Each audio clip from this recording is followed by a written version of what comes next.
Assalamualaikum warahmatullahi wabarakatuh. Jadi hari ni kita berada di Wing.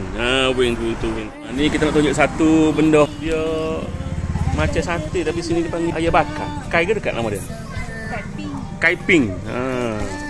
Kalau balik-balik kita makan sate dengan kuah kacang dengan nasi kapik pula.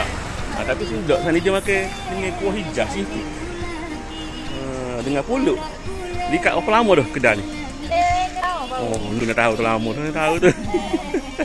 Perak dia pun lain dengan hak dia beli. Dia bukan macam sate, dia macam ayam bakar. Dia ada tulang, kopek, ada isi, sayap, monggel dengan kulit dia. Siapa-siapa duduk di sini mari masuk ikut gate Bukit Hitam tu menghala ke Sungai Padi. Jadi dia betul-betul lepas daripada Peter Gerbang, nampak Peter Gerbang. Lepas Peter Gerbang tu mai sah jumpa lah di sini. Tengok saya mbok ni kak. Jalan ni.